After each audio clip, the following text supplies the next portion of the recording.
Good morning and welcome to the knittymel podcast. I am in Australia, Victoria, and this is my Clue 2 video.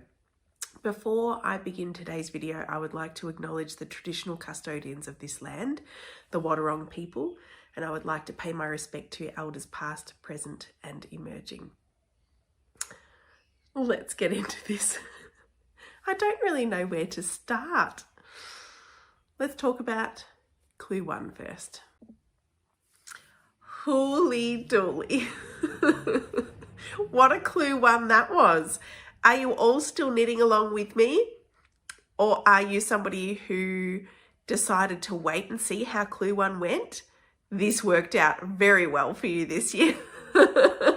Or maybe you're just enjoying watching it all unfold and you're knitting away on your calm project that you don't have to frog 3 times. Oh dear. Wasn't Clue 1 unexpected? Is unexpected the right term? If you don't know what I'm talking about, I will link Stephen West's videos below.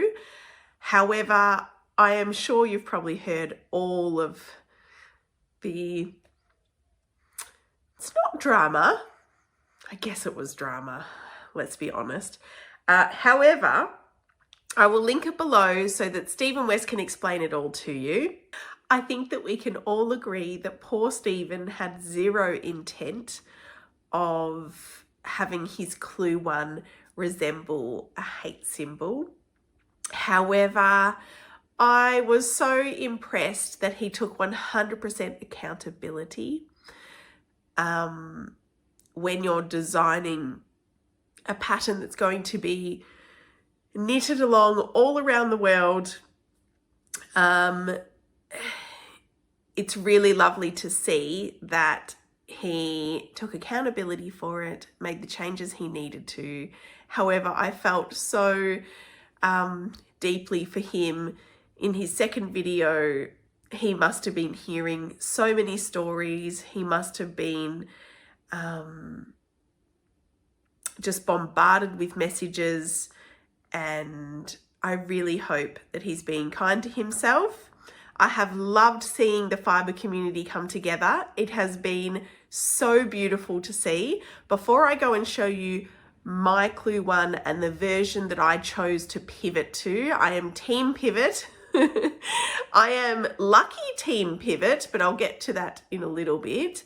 Before I move on with that, I wanted to celebrate everybody who put up positive pivot posts, knitters that came together and went, you know what, it's not that hard to frog my work. It's not that hard to undo it. What is the 1 day late is no big deal, or 2 days late is no big deal. It was really beautiful, people coming together and people supporting each other. People weren't gatekeeping their versions. Everyone was sharing what they were doing. Everyone was excited about helping us make this pivot to all stick in there and keep knitting with Stephen West. I absolutely loved it. That's the side that I decided to focus on anyway. I would love to give a shout out to 2 Australian companies, 11T1 Windmills. I'll put them up here hopefully as I'm talking, if Future Mel can figure that out this week, even though Future Mel might be a little bit busy. 11T1 Windmills, Lisa, hi Lisa, and Cass from Skip Rope Yarns. Hopefully you can see their beautiful photo. They got together, they workshopped new ideas, they supported each other. Lisa was able to tell some of her family's stories. You can go to her Instagram to have a look at her story. She was really open. Honestly, this event really brought up so many beautiful communications between people in the fibre community. That was the silver lining of all of this, I believe. It was lovely. So shout out to Lisa and Cass and all of your group who worked together to find your second Clue 1. Since then, I know that a lot of you have had to rip that one back as well. And it's probably the most dramatic part of that week is that some people made some beautiful changes to honour the original Clue 1. However, Stephen West came out with an extra video urging people to go with the radiating square, and understandably there were a lot of different reactions to that. I will get on with mine because all I can speak about is my choice. I was really lucky because when I found out, I was like, I want a Clue 1 that is as far away from that hate symbol as I can possibly get. And I was scrolling through, I thought, do I do just the new Clue 1? I really liked that all of the colours were intersecting into each other, as I'm sure a lot of you did too. So I guess that was in my mind when I was flicking through options. I ended up choosing Pink Queen Yarn's version, like a lot of you did. I'll pop it up here. It is a beautiful option. I was super excited to get started on it. And I was just really, really lucky because it was quite close to the radiating square. It was as far away from the original as I could get, so I didn't have to pull that one out. Pink Queen Yarns had spoken to Stephen West, and it was an approved, I'll even pop the post up here. It was an approved Stephen West version, which made me very happy because I really didn't want to rock the boat any further for him. However, I did have some notes to give you in case you have decided to do that Clue 1 as well and you haven't started yet, because a lot of you put the brakes on and decided, you know what, I'm going to see how everybody's Clue 1s come out. So if that's you, these notes are for you. If you've already done this version and these little details you've just not worried about, neither have I. I've just cracked on because I want to keep up with the next clues, especially to support Stephen West. Anywho, I will show you, I have, just so that you know, I have Clue 2 and Clue 1 done. So you will see that, but I will talk about Clue 1 first. So, I'll show it all to you first, hey? This is where I'm up to. Sorry, I'm going to have to cover my face a little bit. A lot of it.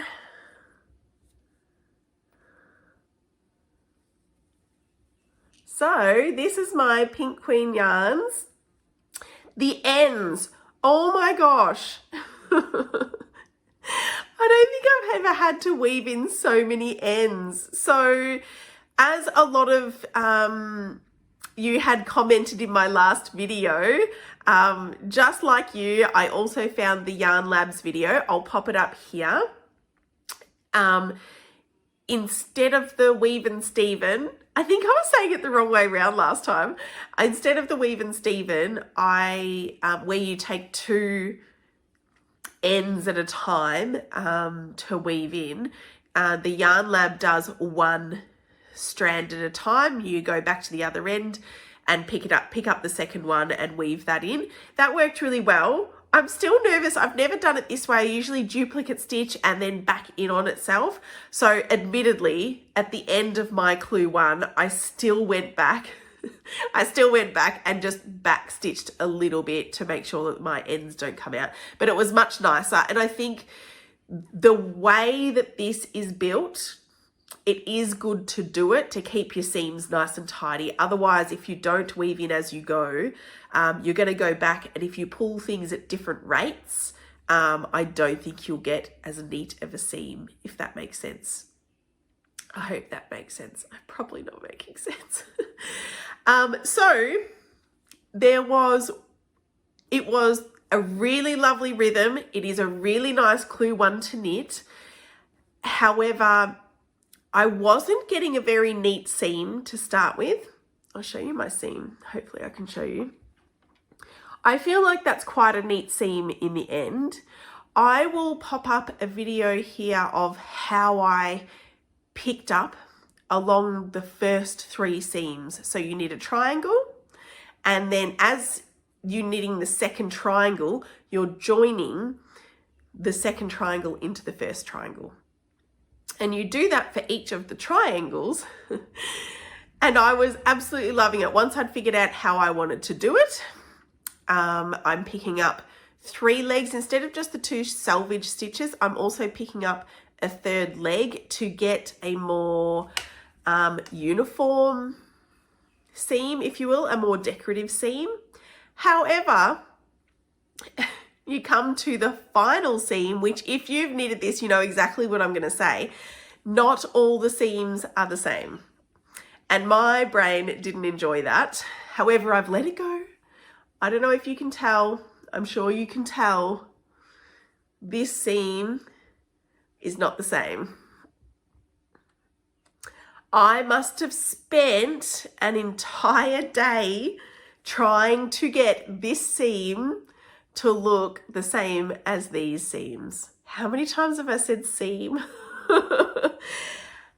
If you had the same query and you were trying to figure it out, to help you understand the anatomy of the stitch, so you're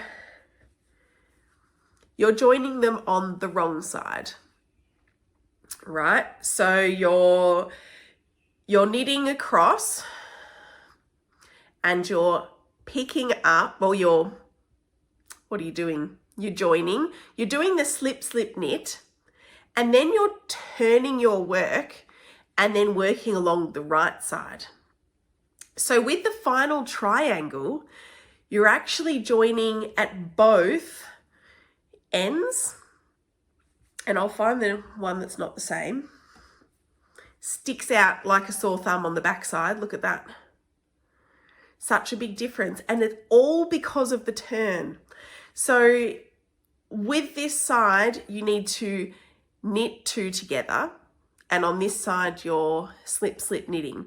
And usually that's a coordinating or matching. It's the correct stitch to use. However, because you're doing this knit 2 together first on the wrong side, and then you're knitting across, then you're doing a slip, slip knit here. The trouble is you're then turning your work to work back in the other direction. And in that turn, you're actually wrapping the seam with 1 strand of yarn. And that is the only difference. So I tried to replicate that. I spent ages trying to replicate that, and you can get 2 extra wraps, but that was too bulky. And the only other way I could think of it, while trying to finish in time for clue 2, the only other way I could think of doing it is doing it after the fact and adding that extra wrap in. And I just wasn't, with the color changes, I just wasn't going to go back and do that. So I made my peace. I accepted that clue 1 was certainly not perfect for Stephen West, so my clue 1 does not need to be perfect either. But in the grand scheme of things, honestly, once it's up and around you and on you, honestly, it doesn't matter. But there you go. There's the difference. And once I saw everybody else's clue 1s come through that did the Pink Queen yarns version, I loved absolutely all of them, and all of them had varying differences with that extra seam. And that's why, because you're not turning on it. Even if you didn't pick up the 3rd leg and you were doing the just picking up the selvage stitches, you could still see a difference in that seam. And it really doesn't matter. It doesn't matter to somebody else's when I'm looking at it, so why should I be bothered by it on mine? Just the way it goes, isn't it?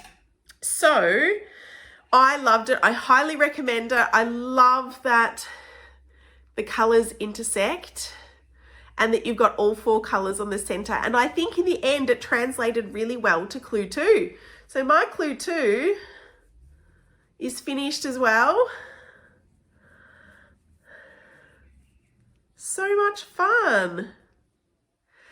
I'm really glad that I didn't stick with the original clue 1, because this is essentially like a picture frame around it, this part.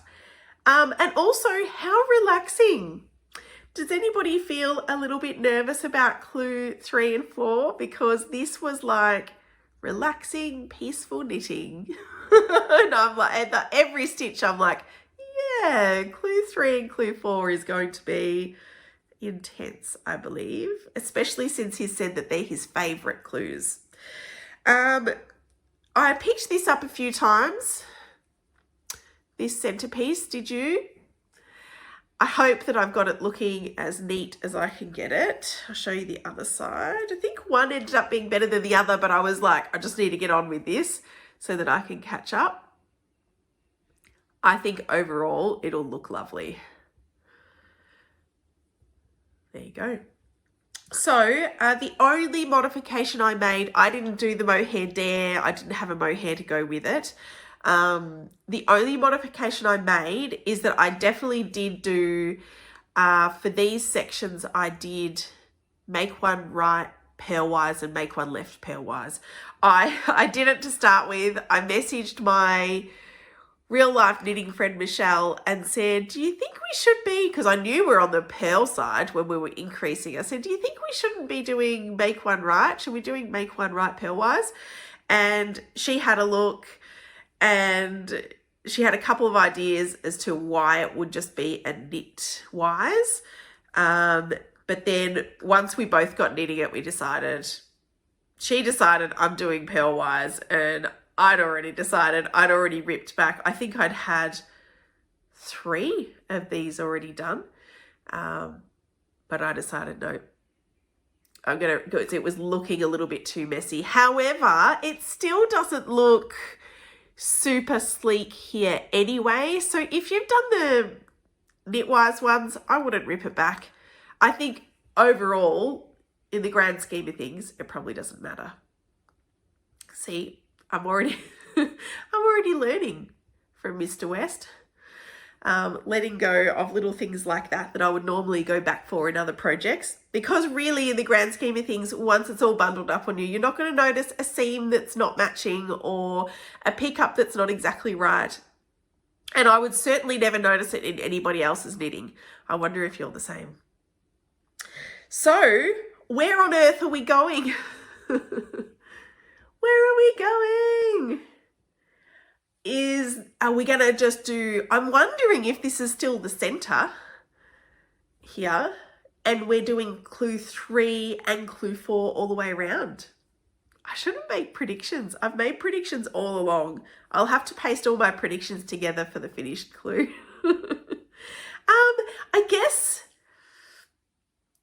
I guess my only other thought is that we could be just making a long rectangle situation. And this is a finished edge. And I think that's why I was trying to make sure I picked this up right, just in case this I-cord edge here is a final edge and we might be knitting modular style in a big long rectangle. What's your prediction? Put your predictions below if you have any. So I think that is it for my thoughts on clue 1 and clue 2. How are you feeling about it? Have you ripped out once, twice, 3 times? Are you enjoying the lovely calm clue 2, which couldn't have worked out any better if he tried? How lovely that we got a soothing clue 2 before we went on to clue 3 and clue 4. I will see you back for the beginning of clue 3 is my intention. Let's see if life doesn't get in the way of that. I was hoping to make this video much earlier, but you know, that's life, isn't it? It's just the way it goes. And with clue 2 in the end, I straight away, because it was all on one page, knew that it was going to be quite a simple clue. Certainly no surprises between section 1 and section 2 of clue 2. I would also love to say a huge thank you and welcome to all of my new subscribers. Thank you if you're a returning viewer. Thank you if you're a new subscriber. I hope that given how intense the world is at the moment, that this is a nice, calm corner of the internet for you to knit away to in the moments where you just need to not think about anything else. So I'm going to finish up this video with your clue 1s. Thank you so very much to all of the people who sent in their clue 1s. I have enjoyed seeing them come in so much. You guys are so creative. This entire industry is so creative. I will be putting up any clue ones that were sent to me that aren't the absolute original. I hope you understand why. I'd like to err on the side of compassion, but it's certainly not a choice I've made to offend those of you who have sent in your original clue one. I just want to support Stephen's new pivot, just like I have and just like many people have. However, I will still include modifications of the original clue, just because so many of you spent so much time and creativity, and they are all made with love and compassion, and I think that's what we need to be celebrating. So I hope you enjoy all of your work. I certainly did, and please send them in. Oh, I'll put my Instagram, tag me on Instagram, or send them to my email. Some of you don't have Instagram, so that's why I put the email there. And I will also put a link to my email in the description below. Some people weren't able to note it down fast enough, so I apologize for that. Please pop into the description if you're trying to grab my email, and send in your clue twos for our next episode. And at the end of our next episode, I will display all of your clue twos. Thank you so much for watching. Happy knitting. Good luck. Good luck for clue 3. And I will see you hopefully at the beginning of clue 3 week. Bye.